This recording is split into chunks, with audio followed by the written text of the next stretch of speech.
Why don't we play with our little squeaky toy here while we wait? Okay, Donut Boy, I'm gonna take this off and you're gonna talk, capiche? Who set us up? Hey, look. They don't tell me anything, man. Damage dumping is the theme of this build. We chose the PP Vityaz, or whatever it's called on your screen. I wouldn't know. I don't know which thing is saying what anymore, because these PPs absolutely dump DPS. Crazy. The ammo rotation is great if 1, you don't spend it all before you can make it back, and 2, you have a secondary that can manage the gaps. The secondary is the C8OR fake SMG. This has great accuracy in-game, helps manage distance battles and closings. Coupled with our build's high damage, it makes easy work of cops, and it's great help in waiting for a Kimbo AK-47. For both weapons, keep a great circulation of ammo. 1 dry gun should mean 1 full gun.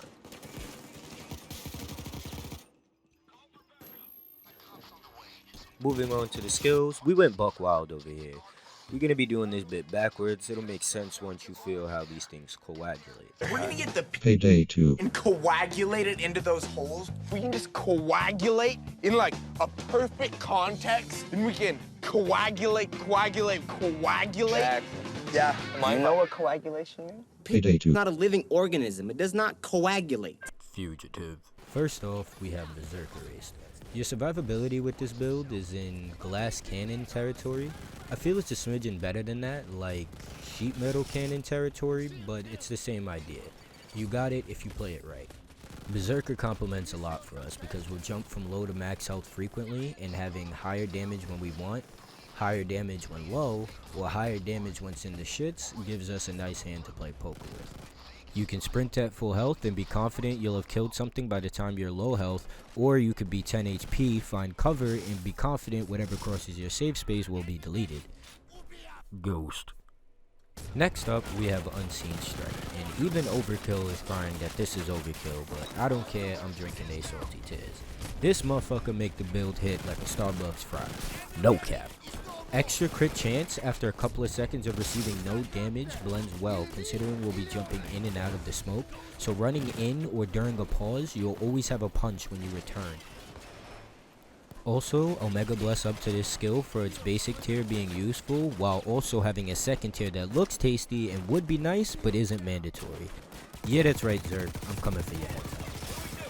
Low Blow Ace is giving us great base crit chance with any high damage, mag, fire rate, akimbo primary. I'm confident a 5% crit chance would do, so the max 30% this bit gives us is Lure Wonders.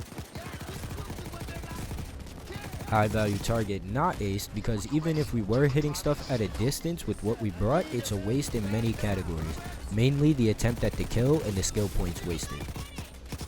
Fake dodge, cause why not, we have 2 perk points left.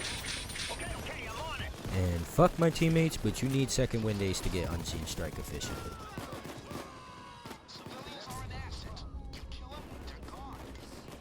Duck and cover, parkour basic for the anime run speed, and inner pockets basic, we don't need it aced, trust.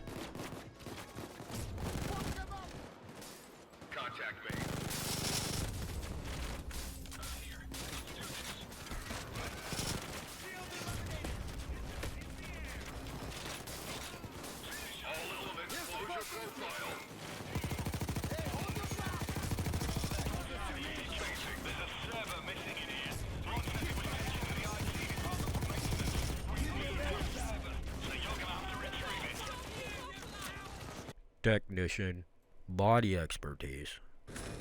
I'm on the fence about Home Dog right now, and to be honest, he might could be the one thing you flex here in the group.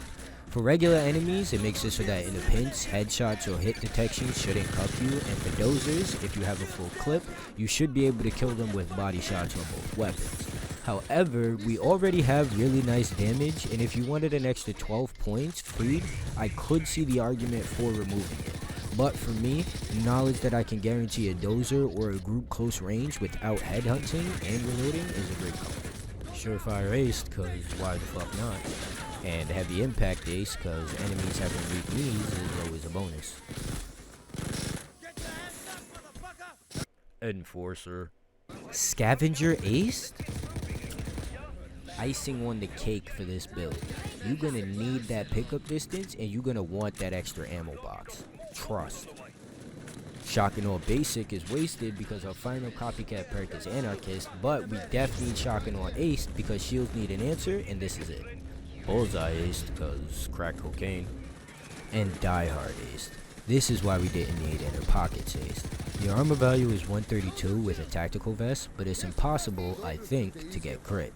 With a heavy ballistic vest, Die Hard Aced, and armor on Copycat, our armor value is 108, equal to a flak jacket with a 30% crit chance. More than worth it. Underdog Ace because goated. Mastermind. Inspire. I did not ace Inspire because it's genuinely overkill. There's no need for it. With Inspire Basic and the crazy gates we have set up, we can pull off a revive if we're meant to.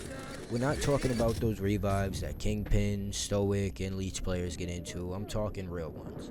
The 8 points definitely have use elsewhere in the build. Lastly, the medkits. These bad boys surprised me at what I could put them up to. Release Leech put me on to using these things as health stations, save points, or bonfires when you have uppers aced. Use one on the spot to help you move. You can place one down to help eat it down on a risky play, or you could have some set up in quintessential frequented spots for comforts or to have your own back later. You have 14 of these bitches, so with uppers cooldown of 20 seconds to save you from a downwind near one, you should have 14 lives just from medkits. Moving on to our perk deck, this is supposed to ease us up off our medkits while in tandem adding to our survivability. We chose Copycat because this is the only build giving what I wanted it to give. I would have chose Kingpin, but I don't have it on here. I'm pretty sure I have it on every other fucking console, but not this PC, because I decided to be a good citizen and buy it on Steam and not buy a code. And what do I get? Not the fucking Scarface character pack! Copycat's built-in health regen and damage negation help us off rep. If you're in a good spot, you can shoot your way to more health, and once you reach below 50%, you block all damage for 2 seconds. Nice. We chose armor cards so that the heavy ballistic vest compares to the tactical vest and how much we can take in game. Lastly, our trump card is Anarchy. You get 1 armor in chunks at a time, short time with a ballistic vest, or via damage, and 2, a 2-second damage negation once your armor depletes. For the weapon attachments, we went with whatever gave us damage while keeping our detection low, thus giving us high crit chance and slaps. On the dually AKs, we run in the precision barrel. Before I took off the ballistic vest, I couldn't run this because it lowered my crit via detection rating, but once I put on the 2-piece suit, it made this more than available. I definitely noticed a difference in gameplay with or without. The precision barrel makes dozer killing and wave clearing a little more responsive feeling. As well, it raises ammo value, seeing as more bullets are likely to hit your targets when running these. Lastly, it pairs well with the C8OR as it evens out the gap in our class's weapon ranges. You should depend less on the C8, with the AKs being able to handle mid-range more reliably. Barrel is funnel of fun cause crack cocaine. Boost is concealment first, but if you're good on that, you can rock any, but I recommend team boost second. This is a good farm build. Custom is auto fire. Gadget is anything that doesn't raise concealment. Grip is rubber grip because concealment, and stock is bull stock. For whatever the name of this weapon is when it's translated from hieroglyphs, we chose the medium barrel because concealment, but we still want some accuracy. For barrel extension, I chose a compensator because this weapon is really good at picking off opponents or having your back when you need to shoot something with ammo. So I doubled down on that aspect by honing in on its accuracy, allowing me to count on bullets I fire from it more reliably. Funnel of Fun nozzle is a choice, but trust, the recoil over DPS battle is won by the compensator. Boost is any, concealment first, team second. Custom is auto fire for damage. Gadget is anyone that doesn't raise concealment.